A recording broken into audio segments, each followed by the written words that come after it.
Hello everyone, it's Jessica here again, your Queen's Commerce Admissions Ally Coach, and in this video we're going to be talking about the PSE list section. So let's start. What is the PSE list and how do I select and communicate my achievements? Well, what we know is that the PSE is one of the most essential components of your application. It contains two parts. First, being your list, which is a number of your achievements, and second is your essay. So before we dive in, I just want to highlight that we do still have support options for you. So if you're not already a premium client, which I know that many of you are, there are ways that you can get more help from us. So with the Essential package, you will be able to have access to all the videos, plus one-on-one essay coaching and email support. With the premium package, you have access to all the bootcamp plus full admissions support. So that's one-on-one, either through video or on the phone, where we are going to be with you every step of the way. So let's get started. Well, during this session, I'm going to talk about an overview and the marking breakdown for the PSE list section, and then we'll go section by section of the list. So awards and distinctions, extracurriculars, paid and unpaid work experiences. Well, first let's look at the marking breakdown. So how exactly is your application scored? Well, what we know is that the PSE list section is 2 possible marks, and you're going to see an entire graded based on 10 marks. So the PSE alone takes about 40% of how you are scored. So although 2 marks might not sound like a lot, they can really contribute to the success or failure of your application.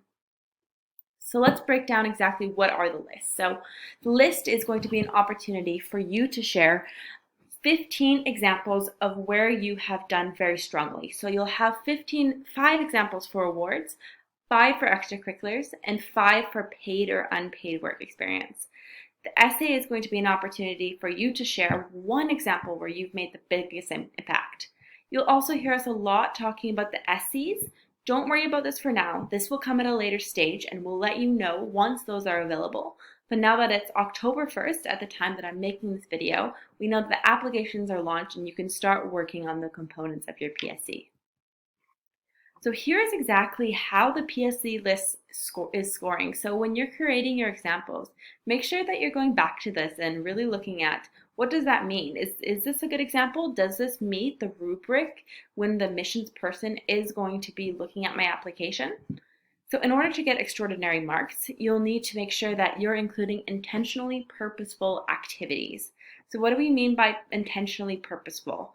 Well, they're going to look that these are not just you signed up because someone had told you about it or because you felt like you needed to sign up for these activities in order to put it on your application. They want to see that these are things that you're passionate about, that there is a variety of a combination of community activities, high school activities, and everything else. They'll also want to see that you put in a significant amount of hours. So you'll actually say how many hours you put into these activities. So they'll want to see that you have done a variety, but also over a long period of time. Can you start an activity and stick with it and really create high impactful achievements? There's also the good section, and that's if you include a range of activities, obviously, but this is really going to be what your typical student would have. So what you're going to really make time and to really focus on is how do you move yourself from average to really killing it and showing the admissions committee that you have put a lot of time into these activities and that you are not the typical student. So what exactly can I include in the PSE list section?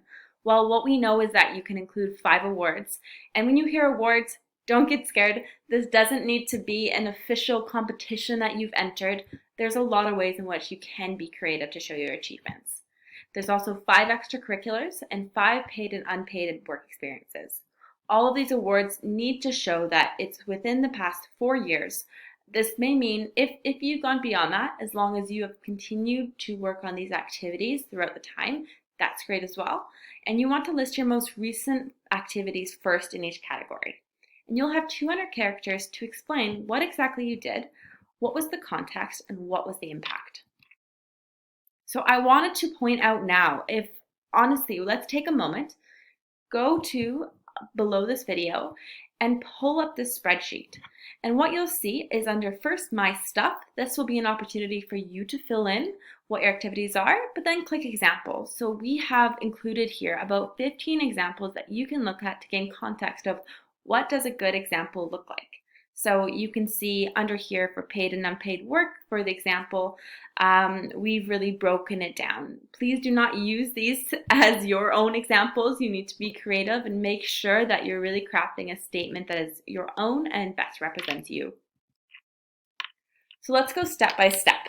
First is awards. So what is an award or a distinction? Well, what we know is that an award or a distinction is something that you have been recognized for. So this might come through several categories. It might be that you had entered a competition and won. It might be that you signed up and passed some sort of certification or difficult test. Mostly it would be non-academic. It could be a sports award and other ways where you have been recognized. So if you were selected to be an ambassador, if you were selected to be someone that represented your class, those are all examples of awards and distinctions that you can mention here. And what makes an award significant?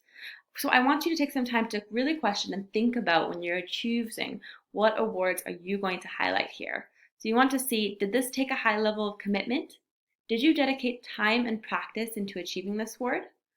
You want to show leadership and teamwork. So perhaps did you represent a group at a provincial, national, or international level? And did you display leadership or teamwork? And lastly, what was the impact? What was the achievement? Did you place top 10, top 10% in a competition or event? And were you recognized within your community? These are all good examples, but I just want to emphasize this doesn't mean that you need to make sure that every award that you have has teamwork and commitment and impact. These are just examples of different types of awards. But as you select these, if you have a variety to choose from, I would encourage you to really explore that and do a combination of different examples to show the admissions committee that you are really a well-rounded student. So let's go through examples of what you could do.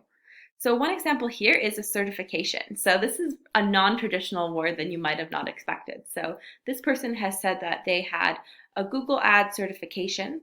They'll list the granting institution or organization, which is Google, and then the award description. This is exactly the format that Queen's is going to ask you about. So as you put this in, you're already working on your application. So this person has said, passed official exam by the marketing and ad platform with a 94% score, qualified to help grow businesses on the web using Google Ads. So this is a really great example. And the reason is they've not only shown what they did, but what was the impact. So they mentioned not only did they pass the exam, they got a really high score. And now this is going to allow them to qualify to help businesses grow. It also is a very commerce-specific skill that they can continue to leverage in the future. And I don't say that to say that all of your awards need to be business awards. That is not the case at all. You can use a variety, but this is just one example. You'll also have to mention if it's high school, community, or other. So that's what this O is here in the brackets. So for each award and experience, you're going to have to mention that. And then the date in which it's received. So let's go through the second example. Well, this one's a competition. So this person has said that they won first place, so that shows very clear achievement. The granting institution was the City of Barrie. And the award is that the team won the league championships with a season record. Contributed as a leading defenseman with a high team high plus minus and 36 assists. So this is, again, very specific. This isn't just saying that they won first place at a championship. And as someone who has marked Queen's Commerce applications, this is what a lot of students make the mistake of doing. They provide no context to what really they did, how did they contribute, and what even is this championship all about. Think of the reader as it could be anyone. They may not understand what is really the significance of first place within this championship. But now that I can see really how this person has contributed. And again, the date received. So let's now move to extracurriculars. I know that a lot of you are working on your extracurriculars right now, or really trying to define what are going to be the most impactful ones to put on your application. So what is an extracurricular? An extracurricular is defined as something that you do outside of your normal academics. So this might be if you're part of a club, it might be an organization that you have started or a part of. It might be a sport, really anything that you enjoy doing and that you put a lot of your time and effort into. So here's an example, and here's the format. A little bit different than awards, but similar in structure. So you're going to talk about what was the role, what was the organization, you're going to describe what you did and the impact, and then the total number of hours. And really pay attention to this total number of hours. I think that a lot of people get scared by this number, but don't be. There's a lot of experiences that you can pull from, and I think if you really look at your activities and you break it down of how much you've actually invested into it, it'll be a lot more than you probably originally expected. But for this example, they've said that they are a mentor for a buddies program. And so to describe the impact, they've said ran orientation days, weekly group sessions, one-on-one mentoring with grade 9 students to ensure effective transition to high school. So again, great example because they're showing exactly what they're going to do or what they have done. So they haven't just said that they help other students, they show exactly what they did. So they ran weekly group sessions. So this is something they're doing over a long period of time. One-on-one mentoring, so they're showing leadership and showing how they've helped these younger students transition into high school. And I think this is a skill that is especially valued within Queen's Commerce since there's such an emphasis on giving back to the Queen's Commerce community. So when you actually are a student, there's a lot of opportunities to really connect with your peers, to bring people together, to mentor younger students, and also even people within high school. So this is a good example here. Another example is an initiative. So this could be something that you started. And for an initiative, depending on how you want to do it, it either could be under the extracurricular or the unpaid or paid work section. So this person has said founder, Outdoor Voices, and they've said launched brand to help students balance school and wellness, distributed 300 plus health guides, organized one on-campus event with 100 attendees, sold 50 pieces of apparel. And this is what they've said as in the other category. And so although they've only put in 38 hours compared to some of the other experiences we looked at earlier that said over 100 hours, what they've done such a great job in this example is showing you the impact. So rather than saying they distributed health guides, how many did you distribute? So 300 plus, that's a very high volume. You organize an event, well, how many people actually showed up? You could even include how many people you reached out to for this event to show the actual process and how much eventually they sold. So that's a really good example of someone who has launched an initiative. And again, I wanted to emphasize here when I am talking about the process, those things matter. A lot of the students that I work with, they really only are looking at that end result or what was the task, but people want to know the process of how you got there because that shows the skills that you're going to be able to bring into the Queen's Commerce program. This last section here is paid and unpaid work. Well, paid and unpaid work can be a very broad section, so it doesn't necessarily need to be your typical after-school job. It can include a lot of different things. It can include a time where you volunteered your time to help others over the Christmas holiday. It might be that you have started a business. It might be that you have done some freelance work for your friends, your family, or other people within your community. So it's a very broad structure. There's a lot of different opportunities that you can pull from. So let's look at some examples here. Well, first, this is a customer service example, so probably more of what you typically would see. So this person says they are a detailing specialist and assistant driver for Vaughn Toyota. So they've said completed detailing services on Toyota vehicles and provided valet service to clients, earned 2 raises and a top employee reward, and 130 hours. So this tells me multiple things. First, a lot of hours, a lot of time has been put into it. But they talked about getting 2 raises and a top employee award. So this tells me they're an overachiever. They're someone that other people are recognized as doing a great job.